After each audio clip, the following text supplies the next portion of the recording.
Good evening friend, Dastak coaching Varanasi में आपका स्वागत है। आज इस नए वीडियो में हम सीटेट प्रीवियस ईयर के क्वेश्चन पेपर को देखेंगे। उसमें भी जो हमने सब्जेक्ट चूज़ किया हुआ है वो हिंदी को किया हुआ है, लैंग्वेज फर्स्ट को जो है। तो चलिए इसमें देखते हैं कि किस प्रकार के क्वेश्चन पूछे गए थे। तो पहले देखिए, ये पैसेज दिया हुआ है गद्यांश और उससे रिलेटेड आपके क्वेश्चन हैं जो कम से कम 7-8 क्वेश्चन। तो चलिए देर न करते हुए देखते हैं कि कैसे क्वेश्चन जो है प्रीवियस ईयर में पूछे गए थे ऑनलाइन एग्जाम में। तो देखिए, ये जैसा पद्यांश आप देख रहे हैं, पद्यांश को आप पढ़ेंगे तो देखिए, परिश्रमी व्यक्ति को असफल हो जाने पर भी पश्चाताप नहीं होता। ये सब जो है इसमें क्या दिया है, पैसेज आपको दिया है। तो पैसेज के क्वेश्चन को हल करने का सबसे अच्छा तरीका यही है कि पहले आप आंसर को देखिए कि आंसर में पूछ क्या रहा है, उसी हिसाब से आप क्या करेंगे, पैसेज को पढ़ेंगे। तो देखिए, मनुष्य का भाग्य कैसे बदलता है, ये क्वेश्चन में आपके पूछा है। तो जब आप पैसेज पढ़ेंगे तो उसमें देखेंगे कि जो इसका राइट आंसर होगा वो होगा परिश्रम करने से। भाग्य कैसे बदलेगा, परिश्रम करने से। दूसरा नंबर इसी पैसे से रिलेटेड है कि आलसी व्यक्ति अपनी असफलता का दोष किसे देता है, तो ये देता है भाग्य को। भाग्य को कोसता है कि मेरा भाग्य ही नहीं था वरना ये काम हो जाता। तीसरा क्वेश्चन इससे पूछा है कि प्रकृति किसका सम्मान करती है, तो पुरुषार्थ के बल का करती है। जो मेहनती होते हैं उनके जो है पुरुषार्थ का जो है क्या करती है, सम्मान करती है। नेक्स्ट हमारा देखिए क्वेश्चन पूछा गया था कि किसी व्यक्ति को असफल हो जाने पर, किस व्यक्ति को, इसमें 4 ऑप्शन दिए हुए हैं, किस व्यक्ति को असफल हो जाने पर भी क्या होता है, पश्चाताप नहीं होता। तो जब आप पैसेज पढ़ेंगे तो उसमें देखेंगे कि जो परिश्रमी व्यक्ति होता है, जो मेहनती व्यक्ति होता है, उसे जो है क्या होता है, उसे जो है असफल हो जाने पे क्या होता है, पश्चाताप नहीं होता है। क्योंकि वो ये सोचता है कि जितना हमने मेहनत किया उसी के हिसाब से हमको क्या मिला, फल मिला। नेक्स्ट क्वेश्चन देखते हैं। अगला क्वेश्चन इसमें दिया है कि किसी भी लक्ष्य की प्राप्ति के लिए किया गया श्रम है। किसी भी लक्ष्य की प्राप्ति के लिए किया गया श्रम क्या है, तो तप कहा जाता है। क्या कहा जाता है, तप कहा जाता है। नेक्स्ट है पुरुषार्थ शब्द का संधि विच्छेद है, तो हो जाएगा पुरुष धन अर्थ पुरुषार्थ। क्या हो जाएगा, पुरुष धन अर्थ पुरुषार्थ। और इसमें कौन सी संधि है, दीर्घ संधि है। ठीक, जैसे सम धन तोष संतोष, देव धन इंद्र देवेंद्र। ठीक है, तो हालांकि ये अलग है। तो संधि भी आपको पता है, स्वर संधि, व्यंजन संधि, विसर्ग संधि होते हैं। स्वर संधि भी 5 प्रकार का होता है, दीर्घ, गुण, वृद्धि, यण, ऐसे करके। नेक्स्ट पूछा है विपरीत का विलोम बताना है। अब देखिए, यहाँ पे पूछा है आपसे विपरीत का विलोम, तो विपरीत का विलोम क्या हो जाएगा, अनुकूल। ठीक है, हालांकि प्राकृतिक का क्या होता है, कृत्रिम होता है, अनुकूल का प्रतिकूल होता है, लेकिन यहाँ विपरीत का भी क्या लगा देंगे आप, अनुकूल लगाएंगे। जैसे मोटा का पतला हो गया, अच्छा का बुरा हो गया, ईद का बकरीद हो गया, कृतज्ञ का कृतघ्न हो गया। कृतज्ञ माने आज्ञा मानने वाला, कृतज्ञ माने जो आज्ञा ना माने। नेक्स्ट क्वेश्चन देखिए, दिया है कि सामर्थ्य शब्द में मूल शब्द व प्रत्यय है। तो देखिए, सामर्थ्य शब्द में जो मूल शब्द है वो समर्थ है, और यह क्या लगा है, आपका प्रत्यय लगा है। उपसर्ग आपको पता है कि पहले लगते हैं, प्रत्यय शब्द के बाद में लगते हैं। अगले क्वेश्चन को देखते हैं। देखिए कैसा क्वेश्चन पूछा गया था, ईश्वर का पर्यायवाची शब्द नहीं होगा। कहने का मतलब 4 ऑप्शन है, उसमें से एक नहीं होगा, बाकी होंगे। तो देखिए, ईश्वर को हम प्रभु भी बोलते हैं, जगदीश भी बोलते हैं, विधाता भी बोलते हैं, भगवान भी बोलते हैं, है कि नहीं, लेकिन विधान जो है नहीं कहते। तो हमारा राइट आंसर क्या हो जाएगा, डी हो जाएगा। नेक्स्ट क्वेश्चन को देखते हैं। देखिए कैसा क्वेश्चन पूछा गया था। नेक्स्ट क्वेश्चन है, देखिए काव्यांश दिया है। मैंने पहले ही बताया आपको कि जब आप 2 लैंग्वेज आपको सेलेक्ट करना होता है, ठीक है, तो 2 लैंग्वेज जब आप सेलेक्ट करेंगे, जैसे मान लीजिए कोई व्यक्ति जो है पहला हिंदी ले लिया और दूसरा संस्कृत ले लिया। कुछ लोग ऐसे होंगे जो पहला लैंग्वेज क्या लेंगे, हिंदी लेंगे, और दूसरा इंग्लिश लेंगे, है कि नहीं, मैक्सिमम लोग यही लेंगे। आप ऐसे भी कर सकते हैं, पहला जो है संस्कृत ले लीजिए और दूसरा हिंदी ले लीजिए, या फिर इंग्लिश पहला लैंग्वेज ले लीजिए, दूसरा हिंदी ले लीजिए। अब देखिए इससे फ़ायदा क्या है, नुकसान क्या है। तो आप देखेंगे कि पेपर फर्स्ट और पेपर सेकंड, ये दोनों जो लैंग्वेज के पेपर हैं, इनका लगभग सिलेबस क्या है, सेम है। बस माइनर डिफरेंस क्या देखने को मिलता है कि जो पहला पेपर होगा किसी भी लैंग्वेज का, उसमें एक गद्यांश देगा, क्या देगा, गद्यांश, और जो दूसरा देगा वो क्या रहेगा, पद्यांश रहेगा। माने एक जो है आपका गद्य से रिलेटेड रहेगा, पैसेज रहेगा, और दूसरा आपका कविता कोई रहेगा, काव्यांश रहेगा पहले वाले में लैंग्वेज में, और जो दूसरा रहेगा वो दोनों गद्यांश रहेगा। कहने का मतलब पहले वाले में एक कविता रहेगा और एक जो है आपका गद्य रहेगा, और दूसरे वाले में क्या रहेगा, दोनों जो है गद्यांश रहेंगे। तो बस यही डिफरेंस है, बाकी सब सेम है, कठिनाई का स्तर भी लगभग वही है। तो देखिए इसमें पद्यांश दिया है, काव्यांश को पढ़ के सही उत्तर देना है। जो अन्य धात्री के सदृश सबको पिलाती दुग्ध है जो अमृत इस लोक का जिस पर अमर भी मुग्ध है। वे धेनुएं प्रत्येक गृह में है दूही जाने लगी, यो शक्ति की नदियाँ वहाँ सर्वत्र लहराने लगी। देखिए गाय के ऊपर है, गाय के दूध की जो है यहाँ पे वर्णन किया गया है महत्व का। घृत आदि के आधिक्य से बलवीर्य का सुविकास है, क्या आजकल का सा कहीं भी व्याधियों का वास है उस समय गोवंश पलता इस समय मतर वहीं, क्या एक हो सकता कभी यह और वह भारत में ही। तो इसमें अमर किस पर मुग्ध है, अमर जो है किस पर मुग्ध है बताइए। तो अमर भी मुग्ध है किस पे, जो अमृत इस लोक का। तो देखिए कितने लोग तो मार देंगे अमृत पे, लेकिन हो क्या जाएगा गलत, क्योंकि अमृत किसको कहा गया, दूध को कहा गया है। तो हमारा राइट आंसर क्या होगा, दूध होगा। तो ऑप्शन क्या हो जाएगा, सी हो जाएगा। अमर किस पर मुग्ध है, दुग्ध पर। नेक्स्ट देखिए इसी से रिलेटेड क्वेश्चन क्या है। तो आप पहले क्वेश्चन पढ़ा करिए, फिर जो है आपका पद्य या फिर गद्य पढ़ा करिए। अब दिया है इस लोक का अमृत है, अमृत क्या है, दूध ही को तो कहा गया है। इस लोक का अमृत क्या है, दूध है, दूध का वर्णन किया गया है। धात्री शब्द का आपसे अर्थ पूछा है। तो देखिए धात्री शब्द का अर्थ होता है देखभाल करने वाली, अर्थात क्या बताइए, पालन करने वाली। तो हमारा आंसर क्या हो जाएगा, सी हो जाएगा। नेक्स्ट है किसकी नदियाँ सर्वत्र लहराने लगी। तो भैया शक्ति की नदियाँ, किसकी, शक्ति की नदियाँ सर्वत्र लहराने लगी। देखिए यहाँ पे दिया भी है आपका, ध्यान से देखेंगे तो यहाँ पे देखिए दिया है यो शक्ति की नदियाँ वहाँ सर्वत्र लहराने। बहुत ईजी होता है, बहुत ज़्यादा कठिन नहीं है, आपको फ्री का नंबर मिल जाएगा इसमें। तो ये हो गया। अब देखिए दिया है नेक्स्ट क्वेश्चन कि बल वीर्य में समास है। अब देखिए बल वीर्य में कौन सा समास होगा। अब देखिए बीच में योजक चिन्ह लगा है, तो सीधे क्या करेंगे, द्वंद्व समास लगाएंगे। लेकिन आंख मूंद के नहीं लगाएंगे कि बीच में देख लिया योजक चिन्ह तो लगा दिया द्वंद्व समास। क्यों, क्योंकि देखिए जब भी योजक चिन्ह लगा हो और दो शब्द जो है दिए हों तो दोनों में अलगाव होना चाहिए। अर्थात जैसे दिन और रात दिया हो, अगर यहीं पे दिनों दिन देता, दिनों दिन, रातों रात, एक ही शब्द देखिए दो बार है ना, तो यहाँ पे अव्ययी भाव समास हो जाता, दिनों दिन रातों रात, ठीक है। तो ये सब क्या हो जाता है आपका अव्ययी भाव हो जाता। लेकिन दोनों अलग है, देखिए बल अलग है वीर्य अलग है, तो यहाँ पे क्या हो जाएगा, द्वंद्व समास हो जाएगा। यहाँ पे दोनों पद क्या होने चाहिए, प्रधान होने चाहिए। नेक्स्ट देखिए क्या दिया है, नेक्स्ट दिया है मही शब्द का अर्थ है। देखिए आपसे मही शब्द का अर्थ पूछा, तो मही शब्द का अर्थ क्या हो जाएगा, भूमि हो जाएगा। अब भूमि को और क्या बोलते हैं पर्यायवाची में, पृथ्वी है, धरा है, धरती, वसुंधरा, भूमि आदि।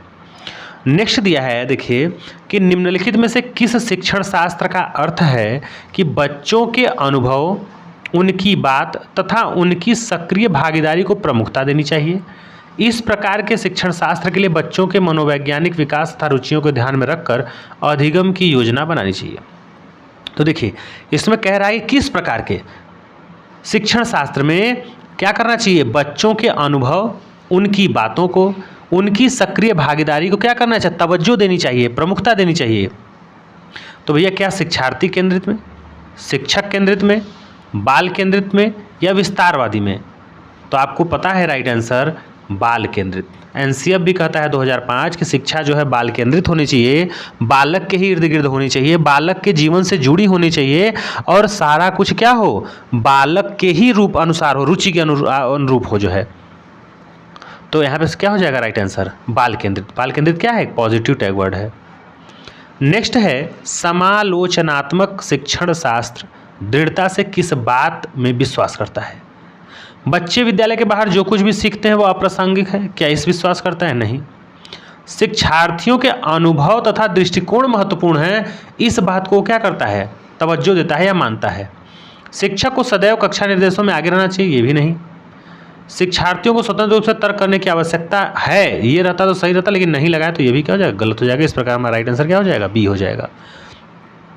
यदि शिक्षक नया पाठ पढ़ाने से पहले विद्यार्थियों को मनोरंजन से जुड़ी गतिविधि में संलग्न करते हैं, उसको उसमें शामिल करते हैं, तो क्या उसका उद्देश्य है उसके पीछे। मान लीजिए आप शिक्षक हैं और कोई भी आप लेसन पढ़ाने जा रहे हैं बच्चे को, लेकिन उससे पहले, पढ़ाने से पहले आप क्या कर रहे हैं, उससे जुड़ी हुई गतिविधि में बच्चों को संलिप्त करते हैं, मनोरंजन से जुड़ी, तो उसका उद्देश्य आपका कुछ होगा तभी ना। क्या विद्यार्थियों को का ध्यान हटाना ये उद्देश्य है? तो ये कदापि नहीं होगा। पाठ आरंभ करने से पूर्व विद्यार्थियों को अनुशासन में रखना, अनुशासन तो नेगेटिव टैग वर्ड है, कभी भी अनुशासन आप नहीं जो है देंगे बच्चों को। कार्यभार को कम करना, कार्यभार को कम करने का ये थोड़ी है कि मनोरंजन आप कर रहे हैं उससे जुड़ा हुआ तो कार्यभार कम होगा, ये भी गलत बात है। विद्यार्थियों में प्रोत्साहन और उत्साह का क्या करेंगे, संचार करेंगे, यही आपका क्या हो जाएगा, सही उत्तर हो जाएगा। नेक्स्ट है कि मनुष्य अनुभव के माध्यम से भाषा ठीक उसी प्रकार से सीखता है जिस तरह से अन्य स्किल सीखता है, अन्य कौशल सीखता है। यह किस विचार के सिद्धांत की ओर इशारा करता है? तो ये स्किनर के जो है क्या करता है, जो है अनुबंधित अनुक्रिया सिद्धांत से प्रेरित होकर के जो है ये जो है क्या है, सिद्धांत दिया गया है। अब स्किनर की बात करें तो ये एक अमेरिकी मनोवैज्ञानिक थे। इन्होंने पावलाक के अनुबंधित अनुक्रिया सिद्धांत से प्रेरित होकर उसमें कुछ परिवर्तन लाकर जो है क्रिया प्रस्तुत अनुबंधन का सिद्धांत दिया था। इन्होंने चूहे पर प्रयोग किया था, पढ़े होंगे बीएड या डीएलएड में। स्किनर ने भाषा के सीखने को केवल एक उद्दीपन अनुक्रिया नहीं बताया, जिसमें एक पैटर्न के अभ्यास, अनुकरण और स्मरण के माध्यम से क्या किया जाता है, चीज़ों को पूरा किया जाता है। तो ये हमारा राइट आंसर क्या हो जाएगा, स्किनर हो जाएंगे, ऑप्शन डी हो जाएगा। देखिए नेक्स्ट क्वेश्चन क्या गया, रचनावादी कक्षा में। रचनावादी कहने का मतलब कुछ न कुछ नया चीज़ सीखना, क्रिएटिविटी। तो रचनावादी कक्षा में शिक्षार्थी किस प्रकार के कार्य करते हैं? समूह में अंतःक्रिया करते तथा कक्षा में आवाज़ें करते हैं। भाई जाहिर सी बात है, अगर कक्षा में शांति का माहौल रहेगा तो जाहिर सी बात है बच्चा कुछ सीख ही नहीं रहा है। बच्चे कुछ न कुछ करेंगे, लिखेंगे, बोलेंगे, पढ़ेंगे तो कुछ न कुछ शोर तो होगा ही। तो समूह में क्या करते हैं, अंतःक्रिया करते हैं, ये सही बात है। और देख लेते हैं, क्योंकि आपको 4 ऑप्शन में जो सबसे अच्छा ऑप्शन है वही चुनना होता है। ऐसा नहीं है कि आपके सीटेट में सब क्वेश्चन एकदम काटने लायक ही रहता है, जो बेस्ट ऑप्शन होता है वही आपको चुनना होता है। अपनी कॉपियों में सभी विकल्प लिखते हैं, ये भी है। देखिए केवल शिक्षक के साथ ही देखिए केवल शब्द आपस में खुद एक निगेटिव टैग वर्ड है, केवल ही, एकमात्र, ये सब क्या है, निगेटिव टैग वर्ड है। किसी भी तरह की अंतःक्रिया नहीं करते, अंतःक्रिया करना जरूरी, तो ये भी 2 ऑप्शन कट गए। अब देखिए 2 ऑप्शन बचे, समूह में अंतःक्रिया करते हैं तथा आवाज़ में, कक्षा में आवाज़ें करते हैं। और ये दिया है अपनी कॉपियों में सही विकल्प लिखते हैं, तो ये लिखना जो है क्या है आपका, एक निगेटिव टैग वर्ड में ही लगभग आएगा। तो हमारा राइट आंसर क्या हो जाएगा, ये हो जाएगा। नेक्स्ट है हमारा, निम्नलिखित में से कौन सा भाषा शिक्षण के सिद्धांत के रूप में नहीं लिया जा सकता? 3 तो लेंगे लेकिन 1 नहीं लेंगे।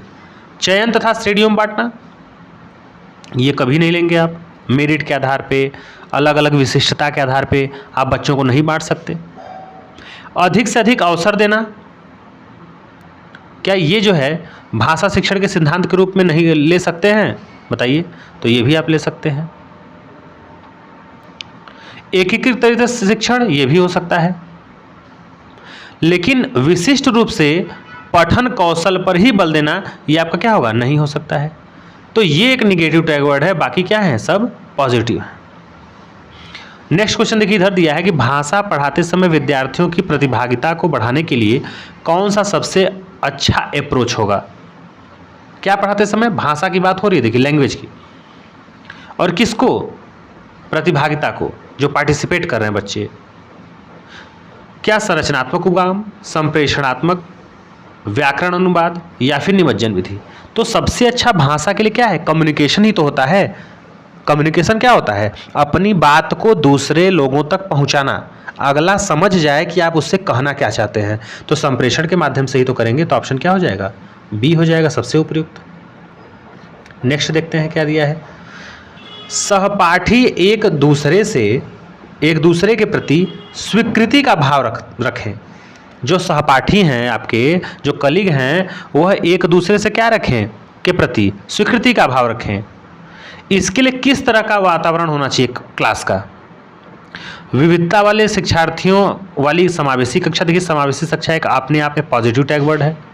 चयनित शिक्षार्थियों वाली समावेश, देखिए चयन, ये गलत बात है, चयन नहीं करना है। विविधता वाले शिक्षार्थियों वाली विशिष्ट कक्षा, देखिए विविधता वाली अगर शिक्षार्थी रहे कि विविध क्षेत्र से रहे, विविध भाषा के रहें, तब तो वो सही है, लेकिन विशिष्ट कक्षा लगा दिए तो ये आप छोड़ देंगे इसको। चयनित विद्यार्थियों वाली देखिए विशिष्ट कक्षा, चयन के माध्यम से, ये भी गलत क्योंकि चयन यहाँ पे भी था। तो ये विविधता वाले शिक्षार्थियों वाली क्या होनी चाहिए, समावेशी शिक्षा होनी चाहिए। नेक्स्ट है, यदि शिक्षक सभी बच्चों की अधिगम शैली को ध्यान में रखकर शिक्षण करना चाहता है तो उसे क्या करना चाहिए, बताइए। बच्चों को अपनी प्रतिभा तथा अधिगम शैली को प्रदर्शन के लिए पाठ सहगामी गतिविधियों में भाग लेने की सलाह देनी चाहिए। क्या ये होगा? योगात्मक आकलन परीक्षा में बैठने से पहले सभी पाठों की पुनरावृत्ति करने के लिए कहना चाहिए। देखिए पुनरावृत्ति, दोहराव, रटना, लिखना, ये सब क्या है, निगेटिव टैग वर्ड है। नेक्स्ट है, यह सुनिश्चित करने के लिए कि उन्होंने संकल्पनाओं को पूर्ण रूप से सीख लिया, विद्यार्थियों की जल्दी जल्दी परीक्षा ले। तो ये भी एक निगेटिव परीक्षा, जल्दी जल्दी क्या एग्जाम लेना।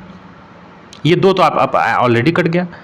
चौथा बचा है, विद्यार्थियों की विविधता को संबोधित करने के लिए विविध प्रकार के शिक्षण विधियों का प्रयोग करना। तो देखिए विविध प्रकार के शिक्षण विधि का प्रयोग करना, ये अपने आप में क्या है, एक पॉजिटिव टैग वर्ड है, ठीक है।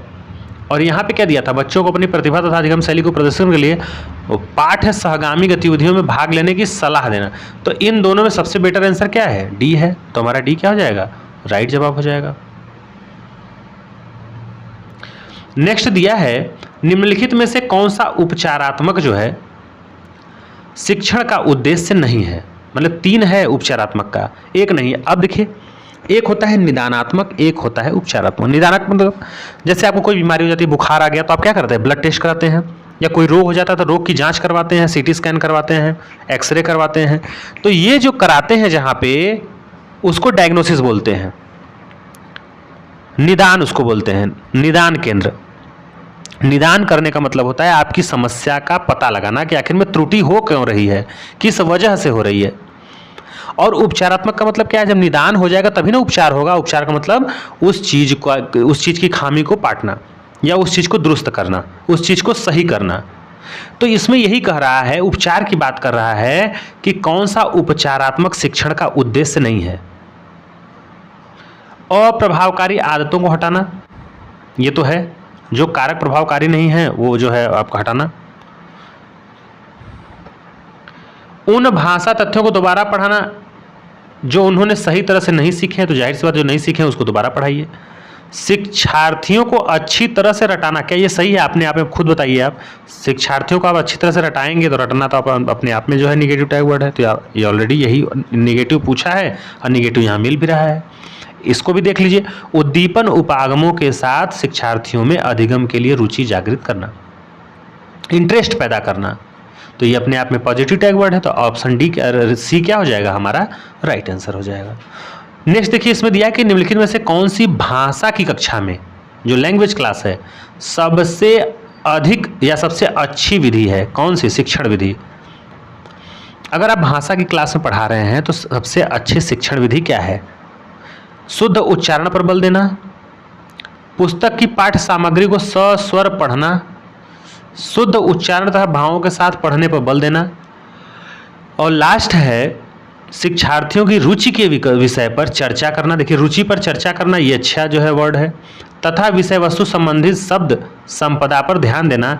ये इसमें सबसे बेटर आंसर है कि शिक्षार्थी या बालक के जो है रुचि का आप क्या करेंगे, विशेष ध्यान रखेंगे, इंटरेस्ट पैदा करेंगे और उसी के अनुकूल क्या करेंगे, उस सब्जेक्ट पे चर्चा करेंगे। तो ये हमारा राइट आंसर डी हो जाएगा इसमें। आगे देखिए किस प्रकार के क्वेश्चन पूछे गए थे। नेक्स्ट इसमें देखिए पूछा है कि शायद इसमें का खत्म हो गया है क्या, देखिए 1 मिनट, 1 सेकंड रुकिए। शायद 30 क्वेश्चन पूरे हो गए हैं, अभी 3-4 क्वेश्चन बचे हैं अभी। देखिए इसमें दिया है, ये लैंग्वेज 2 से हो जाएगा, लगभग दोनों सेम ही है आपका। शिक्षार्थियों को सीखने तथा विषय पर महारत प्राप्त करने के लिए प्रेरित किया जा सकता है बशर्ते। अब बशर्ते इसका मतलब क्या है, देखिए जैसे कहने का मतलब है कि आपसे कोई ये कहे कि आप ये काम कर सकते हैं लेकिन, अब कहेंगे लेकिन क्यों, तो वही है कि शिक्षार्थियों को सीखने तथा विषय पर महारत प्राप्त करने के लिए प्रेरित किया जा सकता है, बच्चे को मोटिवेट किया जा सकता है किसी चीज़ को सिखाने के लिए, ताकि वो विषय में महारत हासिल कर ले, उस विषय का ज्ञाता बन सके। लेकिन बशर्ते क्या, वे जानते हों कि परीक्षाओं में विषय वस्तु के प्रति उनकी समझ के लिए उनकी परीक्षा ली जाएगी। कहने का मतलब वो जाने कि जो जिस चीज़ को हम पढ़ रहे हैं उसके प्रति उनकी समझ क्या होनी चाहिए? क्या बस यही होनी चाहिए कि उनकी परीक्षा ली जाएगी? आप खुद समझिए कि आप कोई चीज़ पढ़ते हैं तो बस आपके दिमाग में यही रहेगा कैसे हम अच्छे नंबर से पास हो जाएं। आपको ये भी तो सोचना है कि अगर हम किसी चीज़ का ज्ञान ले रहे हैं तो वो क्या होना चाहिए? वो जीवन से जुड़ा होना चाहिए, वो आपके जीवन में भी तो काम देगा। आप किसी दूसरे चीज़ को भी वो चीज़ समझाएंगे अगर कोई ज्ञान आपको मिल रहा है, क्योंकि आपको पता है कि पहले कहा गया है उसमें शिक्षण में कि शिक्षा ऐसी होनी चाहिए जो बच्चे के जीवन से जुड़ी हो। ऐसी शिक्षा नहीं चाहिए जो बच्चे के जीवन से नहीं जुड़ी हो।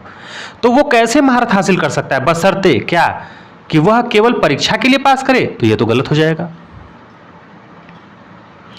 उसे विश्वास हो कि जो वे काम कर रहे हैं वो रोचक है, इंटरेस्टिंग है तथा उनके स्वयं के और शिक्षक के जीवन से संबंधित है। क्या वो इसलिए उस चीज को सीखे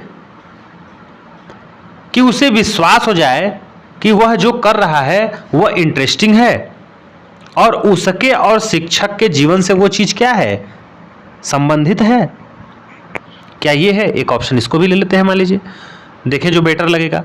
सी दिया है, उन्हें इस बात का पूर्वाभास हो, उन्हें निर्देशात्मक उद्देश्यों की उपलब्धि के लिए सकारात्मक पुनर्बलन मिलेगा। कहने का मतलब उस व्यक्ति को क्या हो? पहले से ही मालूम हो कि उन्हें जो निर्देश दिया जा रहा है उद्देश्य से रिलेटेड, उससे उसे क्या हो? उपलब्धि के लिए सकारात्मक क्या हो? पुनर्बलन मिलेगा। क्या ये है? चौथा कह रहा है वे इस बात को महसूस करते हो कि एक तरह के कार्य में वे अपने सहपाठियों से बेहतर निष्पादन कर सकते हैं, तो ये भी क्या हो जाएगा? गलत हो जाएगा। क्या वह इसलिए सीखेगा या फिर अपने विषय में महारत हासिल करेगा कि वह अपने दोस्तों से, अपने सहपाठियों से बेहतर कर सके? तो ये तो कभी भी नहीं हो जाएगा। ये तो आपके जो है क्या हो जाएगा? आपके होड़ वाली बात हो गई, प्रतिस्पर्धा वाली बात हो गई, तो निगेटिव चला जाएगा। दो आपको दिख रहा है इसमें जो सबसे बेटर आंसर जो है आयोग ने दिया है वो ऑप्शन सी को दिया है। तो इस तरह से हमारा राइट आंसर क्या हो जाएगा? सी हो जाएगा। उन्हें इस बात का पूर्वाभास हो, पहले से ही वो जानते हों कि उन्हें जो निर्देशात्मक उद्देश्य की उपलब्धि के लिए सकारात्मक पुनर्बलन क्या होगा? मिलेगा। नेक्स्ट क्वेश्चन देखिए 118 नंबर। निम्नलिखित में से कौन सी युक्ति विद्यार्थियों को अच्छा भाषण देने का प्रशिक्षण देने के लिए इस्तेमाल नहीं की जा सकती? अच्छा भाषण देने का प्रशिक्षण आपको सिखाना है क्या? अच्छा भाषण देने के लिए शुद्ध उच्चारण का प्रदर्शन करके सिखाना, तो प्रदर्शन तो ये होगा नहीं। जिह्वा तथा होठों की सही स्थिति का अभ्यास कराना, ये आपका नहीं होगा। कोई निगेटिव पूछा है आपसे, पॉजिटिव तो पूछा नहीं है। शिक्षार्थियों को जीवन की वास्तविक स्थिति में बोलने का अवसर देना, जीवन की वास्तविक स्थिति पर बोलने के लिए अवसर, ये आपका क्या है? गलत हो जाएगा। यही आपसे पूछा था, बाकी आपके तीनों क्या है? राइट है। भाषा कौशलों के उप कौशल हैं, तो दो आपका क्या है? एक तो स्वस्वरवाचन, एक मौन वाचन होता है। बोल के जो पढ़ते हैं, एक होता है बिना बोले पढ़ते हैं, तो दो प्रकार के होते हैं, इसलिए ऑप्शन हमारा क्या हो जाएगा? ए हो जाएगा। लास्ट क्वेश्चन को देखते हैं इसमें, हिंदी के 30 क्वेश्चन में 120 नंबर क्वेश्चन नीचे है शायद, हाँ। देखिए दिया है आपका कि बोधगम्य निवेशों का विचार सर्वप्रथम किसके द्वारा दिया गया था? ये विद्वान का नाम पूछा है जो है आपके मनोवैज्ञानिक का। क्या स्टीफन फ्रेसन है, B.F. स्किनर है, नॉम चॉम्स्की हैं, लैरी सेलिंकर हैं? तो बताइए, अगर आपको पता हो तो कमेंट बॉक्स में।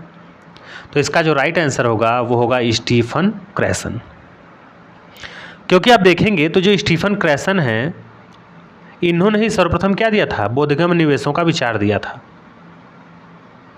और ये कहाँ से थे? दक्षिण कैलिफोर्निया विश्वविद्यालय के जो है क्या थे? ये प्रोफेसर थे।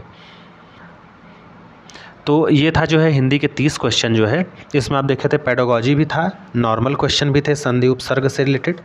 तो चलिए मिलते हैं नेक्स्ट वीडियो में। अगर आपको वीडियो ये पसंद आए तो प्लीज़ लाइक शेयर सब्सक्राइब करना मत भूलिएगा। तो चलिए चलते हैं, मिलेंगे नेक्स्ट वीडियो में, तब तक के लिए थैंक यू।